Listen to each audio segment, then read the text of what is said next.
we ye near ye nua bema kwabena dwumfo e de eba beto aso no afi ye wi a yetimi aba fidie mu a na ebra no so na be phone lines ntuma wonso atumi ache wadwene e de afa ho yemfa yemtu ayi onana fight 4th of January we all went to the regional coordinating council as media personnel to cover the vetting that the NPP New Patriotic Party were undertaking, and so we waited under the summer hat at the regional coordinating council where two ladies approached me and asked if I'm Jacob and if I work with UTV. And so I told them I don't. And then after 30 minutes, a gentleman approached me and asked me, am I the guy that went to sit on UTV insulting Honorable Hawa Koomson? And I told him I wasn't the one because I've not been to UTV before. I don't know where their premises is. I work with Cape FM. I'm the morning show host. He denied and he was like, I'm lying. And so I showed him this man press card. He looked at it and he also showed me a mobile phone of which a picture was on it. I believe he took on a television that I was the one. I insisted that I wasn't the one. So upon saying I wasn't the one, I had a slap from my back. Turning myself, about 15 guys, body-built guys, pounded on me. They were just beating me up and down. 3 weeks, near Yaso to Yenia Bemi. Yanchi Obiaye. Justice has been denied the petition echo IGP. It is so called national, MPP national, and regional. You bet me a case, Wunina on Sakai. Amrena Trim, Yantishi, and what you say, nice, Omujai, Epediamai, the Betu Biano, and Fu Bibiano. If the system fails to protect us, we shall protect ourselves. You see, how media houses, there's some chiro kodi na, jumukodi na, and then some chiro fuwa, or my numina, gang, and to ifidi na yam boycotto, Jumedie bia a fa, Emami, maybe our Koomson, media coverage, publication. You say, I don't know what I call both training. Nanin Croft one abuse and training. Nasa Croft abuse and training, Nasa untimi and Yom and Choma Sondia. Yes, about chin with you. That's a bound Chaya, Nipa boy for you on Chaya. No way, any dear Yenia Bema David, and I feel a Banudania would dance some choco nano Yenia, I bet, Cobna Jumfo, Etimi, Eddie Etuja. At the fountain, say, Mammy, when in your tatua, in semi. Good morning once again. Good morning. And some tough for police for almost a sober police in the back one. Or Ghana police in a Shen your course in your wawa tea. I was soon. Ghana foot you. Answer some car for good for my. Well, it's one of those things when it comes to the work that we are doing now. One of those things. Sometimes you will experience the good, you will experience the bad, and sometimes you will experience the ugly, the ugly. And when they happen like this, we need to accept them. Now, after we move forward. Now, Abrabaye born in Ghana hano. Ghana is a country yade emra ene bu oman. And for that matter, so be a DNA say year, other say better say near solve amicably. And now say yade emra ebe ye juma wo my Ghana. Okay. Because Ghana is a maya emra ye juma. Number 2. And some of your TV so I can. What experience be waha? Yes. So many calls free outside. Now, Koku Mincha one, Mammy ya. That are not max and then your programs manager Ophia, the max. Me your friend say Ghana, one district, one dam. Now when him quiet ban hono. Omo catch me say, Mammy, say me one some can be a minjai. Yeah. Okay, and most of the times, and no cray, I am not nekano. Edi my penny phobia. Sometimes you do womanam. Mine. Okay. Now, my sense should be abuse. Say, ya juma ye. There has been so many calls. Befia. Say, and some say, and some say, and some say, and no cray, and a do baby. Ghana for yempe eden mayen na power no so mu pa de bia omo ba ye na ase omo aba be kotokoto ye de power no ye de ama wo omo nya power no wi a eho na omo de power no echinchim ye ne timamufo nsa e ma afei ye be ye se amanfo sofo emba enti enu bi na eya na esi na se obi eka wasem ewo TV ewo radio na se anko yi amawa why don't you go to the media station na mo ntena se na mo sort things out saade we enye nne na ABC so many of them bebre ebi kwa ho a journalist afa ho awu bebre so many of them bebre ho a journalist afa ho awu enkwesi da ben na Ghana ye beti ase se eye freedom of speech na mum number 1 ye ne yaso ye the GJA ye ne ye TV so radio so someone say the fact that we have freedom to speak about certain things and guarantee say you bet tarnish images of other people in our society. That one under it. Nemom so obi timi tina say no wo kan na dwene e fa asem bi a aba ho.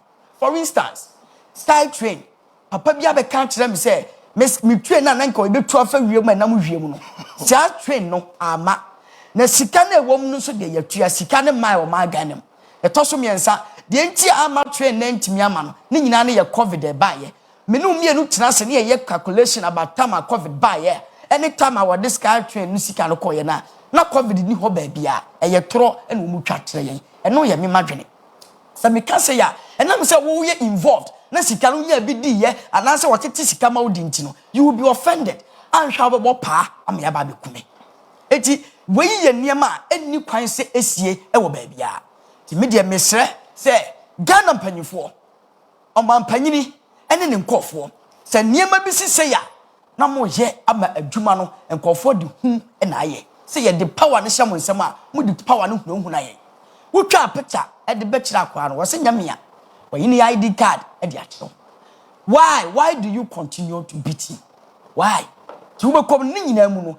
eye saa place no ma me na wo mu kan ho asɛm e wɔ UTV no ne nkofo na aba bɛbo no eti omu providing nkofo no mra na fe se bibi wo ho a yenkyena se na yenka other than that omu ma mra nya adwuma na mra nya adwuma no enya ade aban no ebetimi ama ne mra no etimi aye adwuma e wo saa nkofo so the only thing aye betimi aye an se e bia ye be black out no na bia ne nsɛm bi wo ha omu nka bio na yenhwɛ ade Hawa Koomson versus the media yenhwɛ se media ni ni ho a project obeye no hwan ene be show hwan na be ka ne ho asɛm ne activities a wo ye ne niema wo ye no hwan na be bɔ ho dawuro e de ama no obekɔ blackout na fe be duru baabi no o ma be hu se e wo se ye di asomdue e tena wo my Ghana nye ntɔkwaman kɔbu ne de na de adenti na wo se wo kɔbu obi se nipa no kan asɛm bi na anye ya yes you come down we sit down with management say your retraction bi a wa retract it say your chopper bi a wapa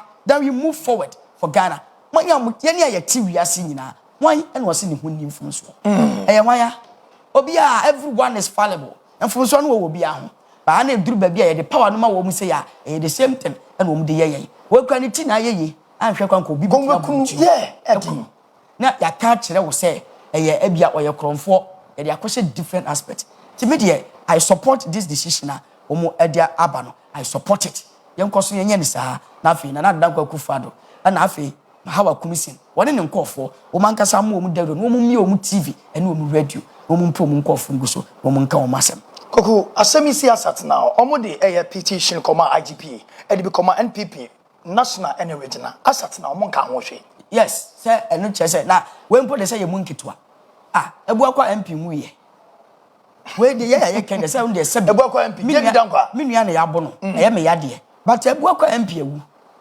yenka ho asem besi ne Ahmed Swale wawu yenche ho hwe na blackout edin sunsan so bebre ye mami na emfa sunsan so mere ne say ni project obeye nobody is talking about yours yenka ho asem bio it doesn't matter what will happen enipa sometimes ade a ye hu ni TV so ade a ye ti radio so no ekoya so mu pa ye de se nipa hu na so ye na dwuma wo ya wo be dan wo ye project ni nyina awia nobody is going to capture in news item bia emfa ma ye grant interview it will affect you.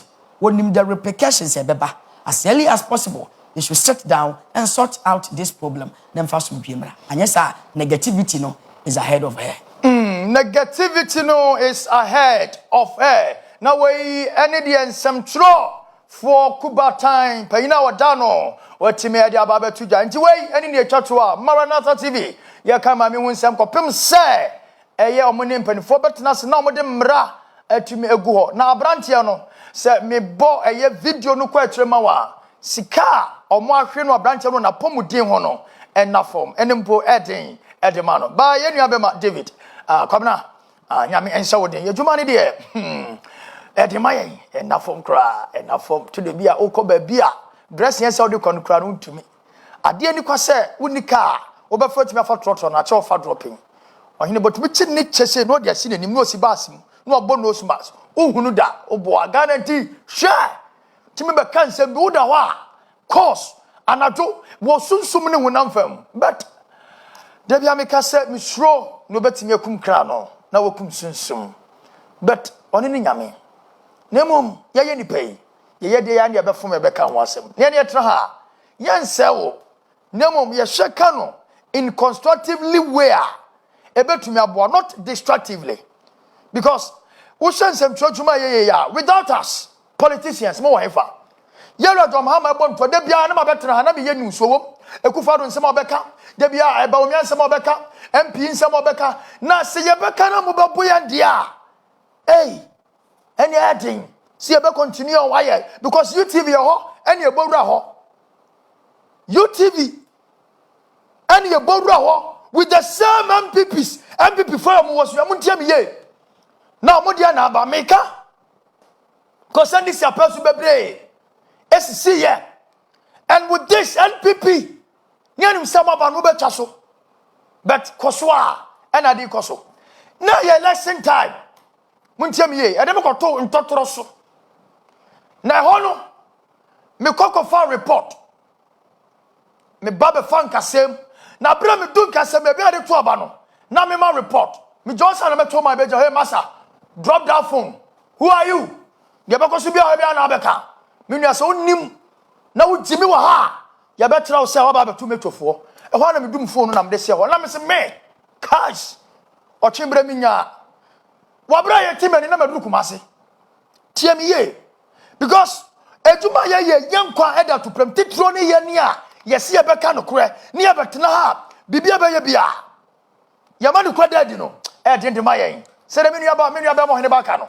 Ghana ntia wo ye course e ba fia morning show aye even transparent course in the name of abane ya de ye ka kire from gajam say dia wo ka ne no kore ne mo ya ba na wo so enti jaka tie me ye wo se ne wo ka no sana tie nanso ya ban na wo so jaka what are you going to say what are you going to do because na ba na wo so bia na ye ne dia police ye ne dia ka police anya ban ne dia look at say ye de niam bra wa ban no asatnam onka wo hwe ye de niam IGP ye wrada mpare ye de brown semtrofo ye de brown se na esie ka wo bibi amai NPP ye de ba headquarters national esa de original awa utu senya ye musa se wan aka wasem that means say nyamo pa bia mutimi de ye na ye semtrofo na munka wi say ye wotumi sin mo temiye ensemtroni baako within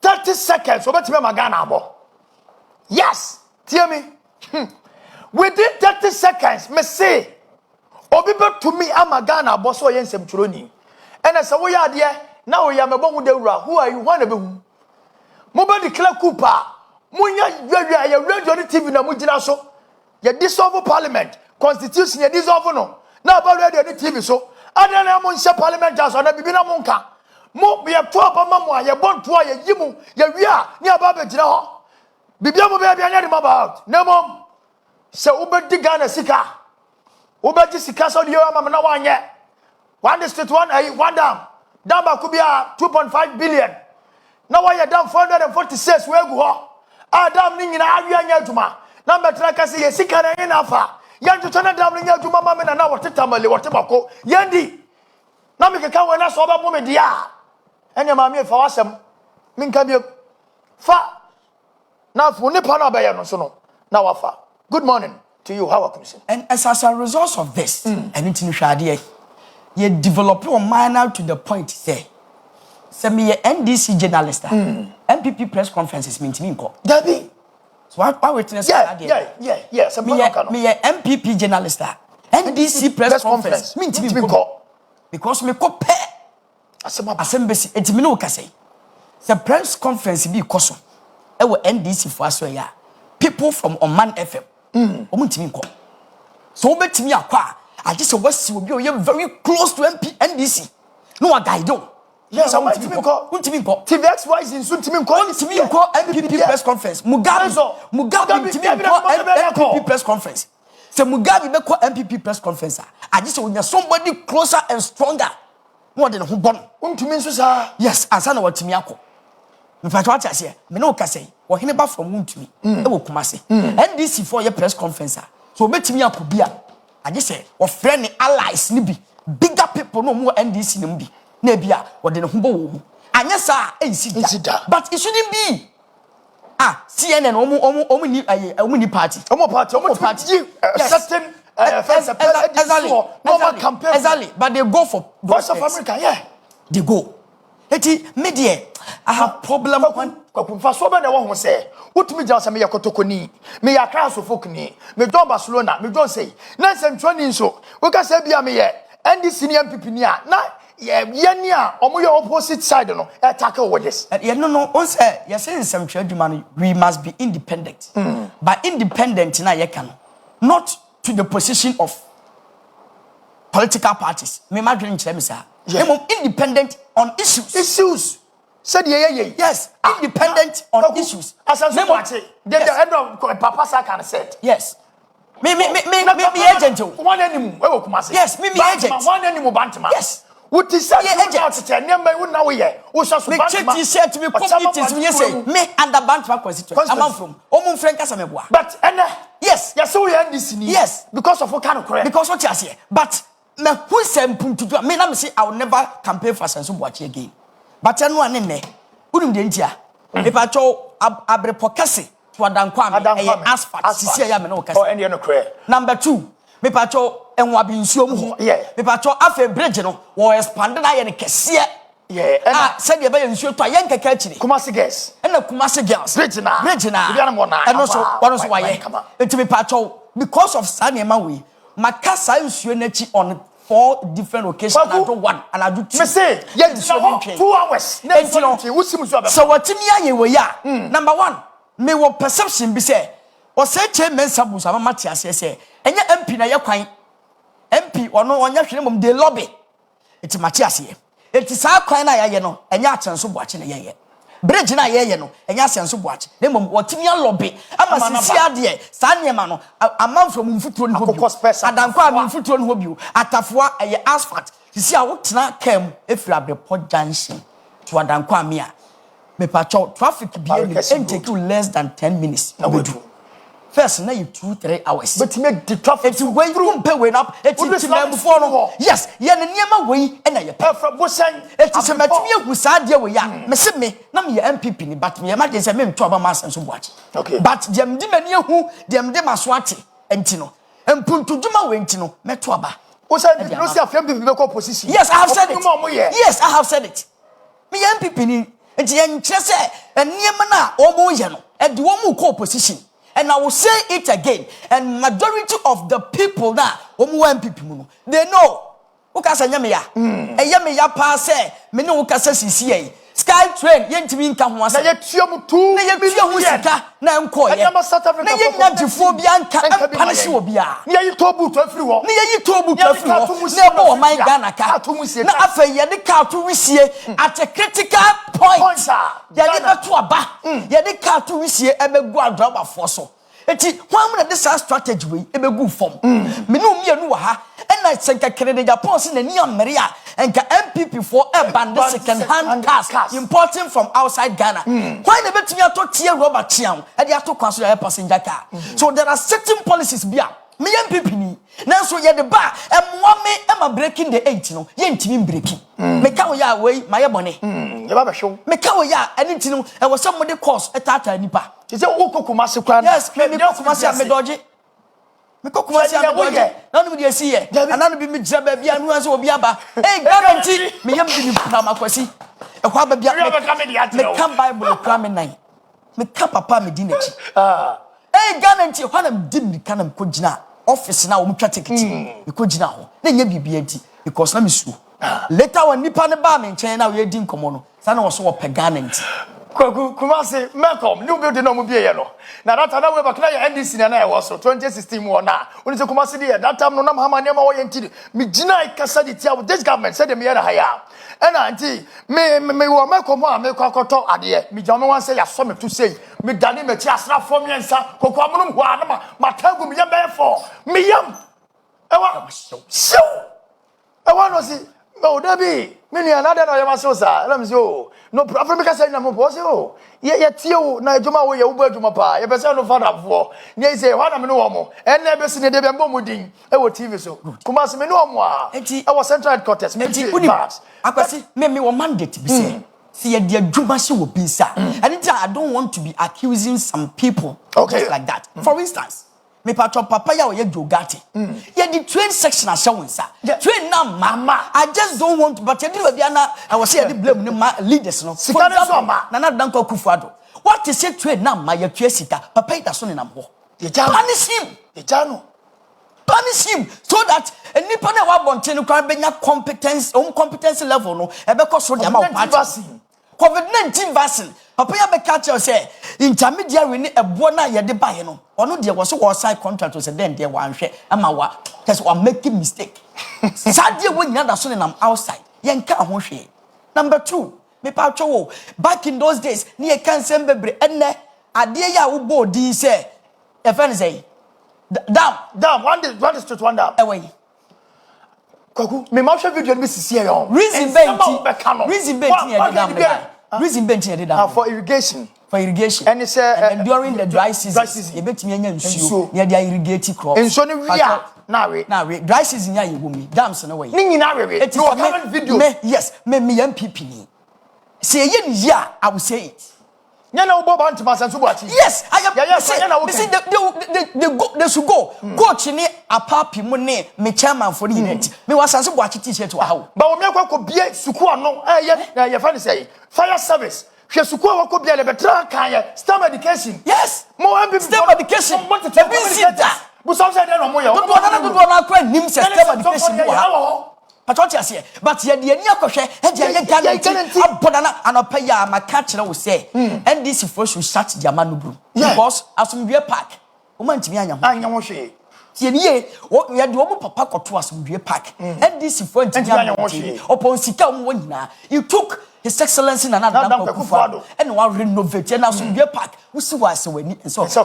he must be congratulated NDC for timi anya eti nyame mfa sa mo but what do you think say nyame to nsa e de frɛ papa kofo a de na MPP for enu bi no pena make no news no yellow dom hama 1 2012 2016 na ma bo asman egu ye yes and no because wo ba ye hold Johannes I didn't want to talk more about that time catch you say it's a lie because me pesa me de nyame begu dwa atia papa dom mahama but dom mahama time no akufo do buy no okọ otumfo ho okay otumfo ka chese duru ba bi no poso oton sa anglo gold oton $1 no obi ma ne nto no obi ma ne nto yes under the auspices of John Zaman Mahama so ni asante gold ni sanko central yes no oton but what you say no oton $1 but no obi ma ne nto but all this no eye eniema se eba so na se ye ka eba ni ye beka ankoni ye nso ayebeka they should understand the work that we are doing. Okay, they should understand. After all, it's about the development of the country, not the political party. It's about the development of the country.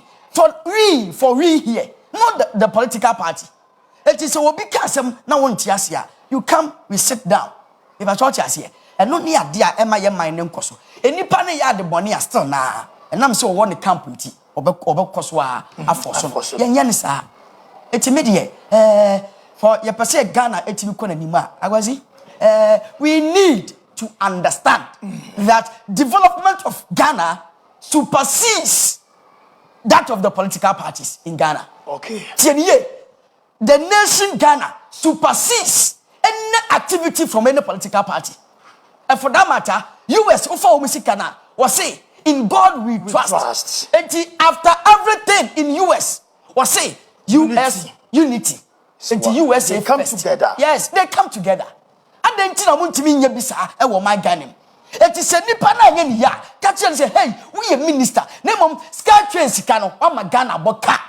It doesn't matter. Catch them say, Yasako for another 12 train. Every way at the bar. Ghana. And one catch us a 12 train na eban. A fantastic. A fantastic. And I support. Yeah, it's very good. And I'm country. But old one. Sikanya the same way. I don't know. I was some president di hujuma. Tina we me can obehwe. If I told you here, I was some president di hujuma. It met me among so many instances. Sanka ye Ghanaian. Ni ya political party members and Ghana ye twam. Look at planting for food and jobs. Yes, you sell almost 6.2 billion on this. Look at the returns. Planting for food and jobs. Jobs. Me MPP ni. Dear son of my catcher was set to so. My catcher was second phase in come farmer. And coming farmer. That's second phase. And the sika. Yes. Because 2 million Ghana cedis. Because me who me aneno. Me kodjomo. Me kodjom. Me nuanom kodjom. Me yerenom kodjom. Me ma kodjom. Wo so kodjom. And where is the jobs? And nuane ne way. Enti ade first one here no amwa yen. Yempe competent person bi say private sector kra. Yem mo musika na yem monitor. Eti Jamaica nyansa nim. Anasa chenchina me MPP ni ntino. Me nkasa ade na anyeye no. Still na ayeye o. Jebija. Tobut. Ya bubu agufom. Ye de sika na bubu gufom. Ye wi aban se wasakwa akwajebesia. I said about the Tobut. Shaka yabo. Every year be na 72 million Ghana cedis. Wait, enti okay can wasama. Enti mama yen develop Ghana.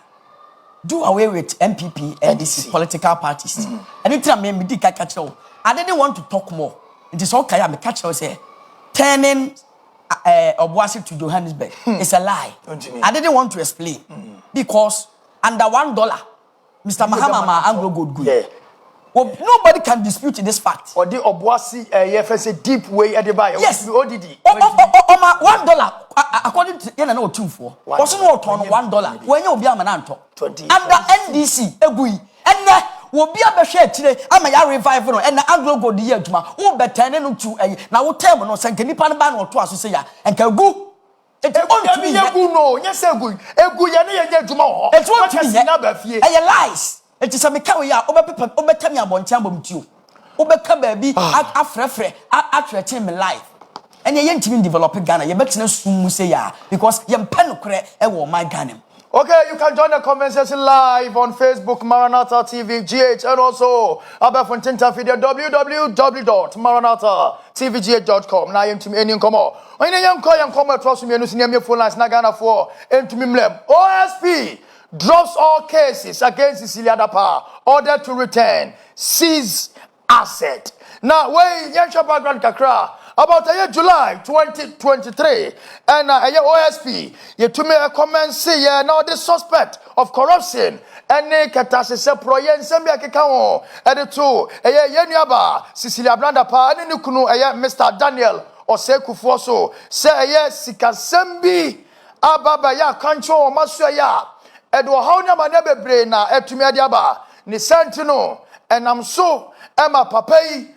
To me, echo, Yama Mrs. Cecilia brother Pafie, our Belempe, a cantonment, and a Tassano, Echo Social Nidem, Echo Yesika, now Sombo 590,000 United States dollars, and I feel when you are 2,730,000 Ghana cedi, everything almost for Sikayi, and I'm so, I'm on a bank, I was several Prudentia, and I have Associate Genoa Bank, Ghana, and Yama, baby, and Sikafa. And also a buying an OSP, etimide Nensato so a frizzy, da account or Emia Nunada. Now, I know, and then so Mugusua, air cost, and him say, oh, where the Ebabwa, Emma Ghana, Sikaka, the Mami way, Yan said to Miaka, Visicakasia, and I done them. One, young can we say, now ye are buying Musia for, and to number Anamaya, who can I mean, like some of family idea. And your brother, that's the way they made them, and I will be able to make a say. Ye baba system, I money laundering metiasia, but wait in a such a way, say, why you bound with Jenny and about with Jenny Ghana Mra, Eman Hokwai, and OSP Farado said, Obeya Emrakwanso. Now, Webano, Mobakai, Madame Inikunu, and a Kwakwaya charges, Editia, a year and Kwafo, Mako, and Nibia. No more patre say, Say Nipa Nay, a year patient Botwe, and in the Pebia, Kekahono, or Matima for Musica, a Sumbo, a 30,000 a year Ghana cities, at your from Ufie. Nada Adeneba Bonteno, Lata, Ana, and Mransemuno, petition Modicoi, na code, and a court case number, that's no, a D4, stroke 155, stroke 2023. Now when a Namswa, a man something gentry ha, and intino, Cecilia Dapaa ton and Safran, Ebia ref into me tone, aqua check a crap, send a beya, a bet to me abuaw. Now way, and I'm so maybe some means some baby classica was here on a Nimian, we and Weba. Cecilia Blada pay. When you have a man, mammy, people knew and so. Can't you more? What can't you from the answer of Babuaw? Yeah, Mr. Kojo, answer so bonds, $500. Nene Ghana means the dollars bonds, mammy in Chiramunu. I'm a quiet tree ha. I'm a semi eco lawyer for some. Afi, Andra, OSP, Jinasim Pieswa. Adaya, what drop all case against mammy. Ultimate to assume you. What you call Comaya, Echo 4, so mum, and a woman say, no moon cassa a same way. If you say, Omo to me so mocha. No OSP want to me, Echo never came, say, Echo what I did case in bro. Was you a jay? Now way, a political party no Mujima, and as the OSP now one day, and answer. A young video nibra. Nafia ba, mean yam tre, to me every moon, Eddie, my and some coso. Our Office of Special Prosecutor. What me drop all cases against Cecilia Dapaa. Na fio. Nyoma ordinance atosono. Ya sanso se onfa na de emfa man the bank account and in the sika no. Ayo no dia onfa nko free enti sie no ni akwakodu no. Yehwema. On 24 July 2023, the office placed Ms. Dapaa under arrest on charges of corruption and corruption-related offenses. The office subsequently conducted searches in 3 residential properties associated with Ms. Dapaa and Mr. Osei Kufuor at cantonments, Abelenkpe and Tesano in Accra. The searches, which were carried out over a period of 2 weeks, led to the discovery of the cash sums of 590,000 United States dollars and 2,730,000 cedis. Ms. Dapaa and Mr. Osei Kufuor could not readily provide a reasonable explanation as to the sources of the cash sums. Authorized officers of the office seized the discovered cash sums on reasonable grounds that they were suspected tainted property, in accordance with Section 32(1) of the Office of the Special Prosecutor Act 2017, Act 959, as it was necessary to exercise the power of seizure to prevent concealment of the cash sums. The Special Prosecutor, considering it necessary to facilitate the investigations, issued a freezing order against the bank accounts and investments of Ms. Dapaa, domiciled at Prudential Bank Limited and Societe Generale Ghana.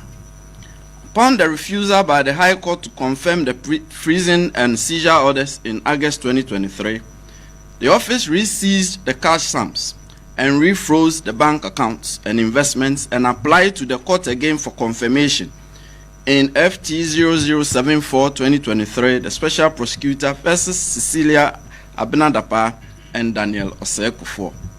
Extensive investigation was conducted in-country involving 20 persons and 3 state institutions, and especially in the Ashanti region, to establish the financial standing of Ms. Dapaa's deceased brother during his lifetime and at the time of his death, since it was alleged that a substantial portion of the cash sums belonged to Ms. Dapaa's deceased brother.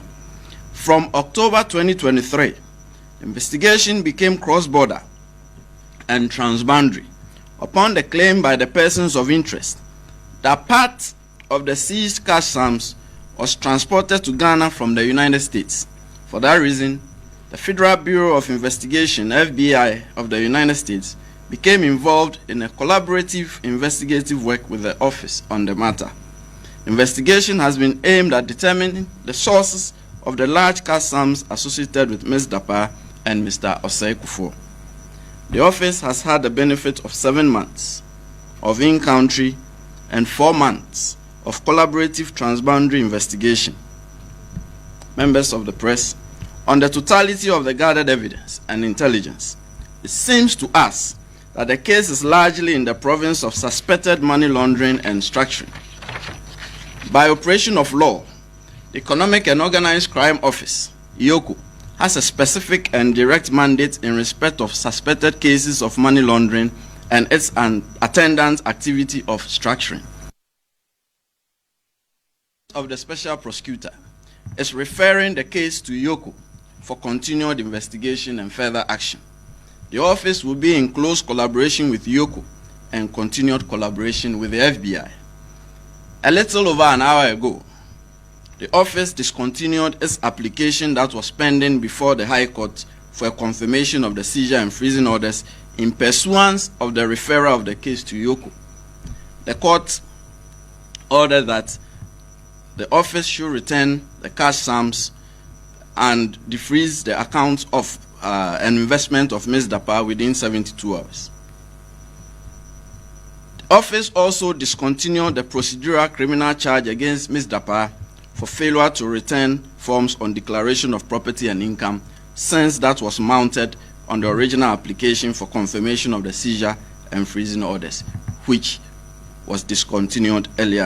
Na Cecilia no yamame abna Dapaa oni OSP omuni ensem kaye bia ebiemu. Nana, oyene? Yeah. Ghana ensem nie to asoma. Yes. At the beginning, when this issue came, all right, when this issue came, I said, you best sort things out. Now, for your head, we are and near my beko, it was asking you around July 2023, thereabouts.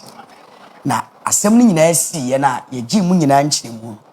Now, you can't catch the Ghana for that I say, dear Dickine, and yet, my Miss Cecilia Dapaa. And the day Asimbia court, the Ghana Fontiasia. And Niku, and were witness a man. You toss me. And the Cecilia Dapaa, me initially, I supported the case. He said, see who says Sika way boom way, or my many explanations na ebano, and Tasuma court and Yenajuma. Now, if you obi biara on Tiasi piano, won't take him my many on, na yen challenge. Number one, yen jintum wa Ghana say. Ghana is a constitutional nation. Number one. Number two, Yenjin say Ghana is governed by competent judges in our various court sectors. Number three, Ghana now 2012 Supreme Court election 2012 or Judge Mr. Mahama. Court people judges now in 2020 Judge Man and Danko Kufado. Same court now. They are still in existence. Okay. Engine tools and that clear perception. Now, at the NSC, yes, initially, OSP, Mr. Kisia Jabe, and call for it me if we see my many accounts in the marketing KTB. No, if he said no, say explanation no the urban and ya idea now to them no a convention, and for that matter, they needed to come clearer. And no more investigation, of which I was support. Okay. I was in support of that. But don't forget, a time came. One of the newspaper in 2023, Mikra Mijiga Kakawa said Nanado Danko Kufado Ribetu Gase, Enchebia, Cecilia Dapaa, she will be vindicated. Sambakaya. Nidi Hubete na Afi, or best setting, Bibiabe Kama. Emma Mika say, Sananado Danko Kufado, as someone will court a year with him. It's immediate. So I can say it before judgment will come. I don't understand this. To me, I agree with that. All said and done. I can see ya de mrane Ghana. A judges for now Ghana no. Wodim die. Me pam chow. Die de kai. Judgment aba say sikebia akwasi kisi jabe. What's for freezy from my main account to me now? A man is 72 hours. One for my ministry can command.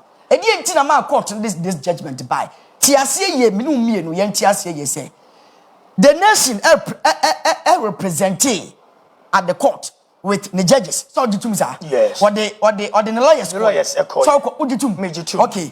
And now Cecilia Dapaa no kunu lawyers ko ujitum.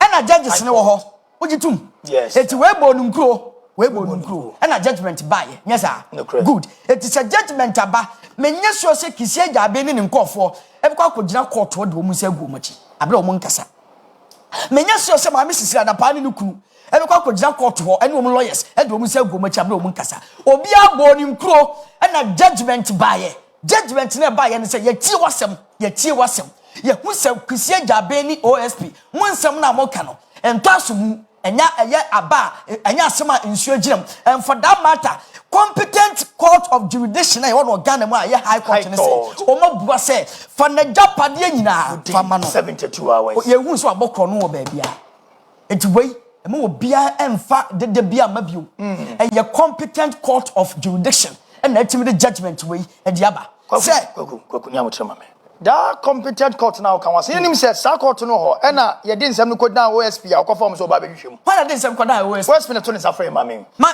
ti eto obi anfa nsem kodan OSP o kin kan OSP nsem OSP no asem ne ba fofo no OSP na de ne obowura asem nim tio what you say OSP ni obowura asem nim obi anfa asem koma no na da kufa da anfa asem ono na kofa ye ono na fa asem no ono one of na unni ha na one day bi atia obcg ma me ni fie what the BNI confirm yes any abelem exactly any cantonment exactly but me did this or to me say assembly is of interest of the nation or that power okay this is from OSP nankasa good and a friend mama ono exactly ono ankasa the tone safre no but onye mama no obi na report to mama no eti wo call court no what the team of lawyers mama ni the team of lawyers obi aka na sem OSP edi hwamo eti number 1 oni hwamo na say Ghana court na we will judgment debt Ghana na etuatua nti Ghana mfa lawyers enko ya de call o minus so sa kuro ni company o mfa lawyers enko ya de call enya supreme enya court na tena so o mtia so ada na debia most of the time na Ghana etua judgment debt e de ma companies okay nti kira we say ye di asem no ye tie wudie ye tie we die Ghana de ma ye no mudi for pay them ti ye mra no enti mra no asamamin yes edi bim yemfa ne sika man onwia Ghana sika dabi onwia Ghana sika ana bebia no nso etra say mami ya de contract bi ma na odi Ghana sika dabi enti so wo sansem ni bi dia fako enti so lawyer ka ho exactly no obi amani nkuro but the OSP afra no dia yes it is clear it is clear the next 3 days on for the sika man mama no what e sika that is how dia na do dan kwakufa do kan abem na dan kwakufa do kan na government on power ntra na sa do je it so chere me say judges na ho no o mu sabi o ni adwene so what kind of sadia what chere say judges no they are being influenced by somebody and of which I just don't want you and the people there to go on that tangent. I just say baby no you judiciary no judgment be aba and to come for my you know something where you be to general now machin wa bra na me suna me ya enhu nkone ba ensem funim ye wo NDC for sorry now the opposition party say ye the sika say judge for na funum ya mo mu sika bi adi me pa cho ye twa bibia ma mo tena ma me ye ja no me pa cho say NDC for can say ya okay disappointed and that's a disappointment okay e what the governance say ya force me pa cho say judgment na waja mu no 2012 now Ghana na mo Ghana what you afarijan there were so many areas ya to aba na ye nimba bia police stations no wo but what you say number 2 what catch say no verification no vote now Ghana ghost names now Ghana senka wo ye supreme court judge ya de no wo mrem eni babia but atukuba supersede ye e man don man mahama ya but judges na wo da blue say na MPP judges na do so that time no yes me see so mo bio MPP na do dan ko mama kan sa say the MPP appoint wo mo no mo do so that time no akwasi yeah LTCC we information say me wo information say NDC contractors here aduma under this administration yo mo ye aduma eti Ghana ni be na be supreme court judge why the be supreme court judge okay Ghana for ya eti say ne so wo NDC MPP ya John Dramani Mahama so be president biwa enti won pa judge bia obepai enti eno ye John Mahama ya wo ha na ko fa do pa judges ye be your opposition party be catch us lack of knowledge na ye nini na wo pa judges do na lack of knowledge na ye nini but try Ghana for judges ya pa wo mo edifiti 1992 de ba say ye kon sa tangent na akwasi a time may come ye nyagefo ye for political judges judges in the side no you free but you see your force wo ya mo bibia NDC for they know better than I do Sometimes my heart cries a lot when they go on this tangent. For course, no, a mobile number no go any money any Ghana phone so intimate incomo be sima dunu madi any money intimate sorry. Nana nine Tom Rechi, Emma Metro so on my dad saying intimate and family. We are live at Facebook Maranatha TVGH, Afi, YouTube, and so sad.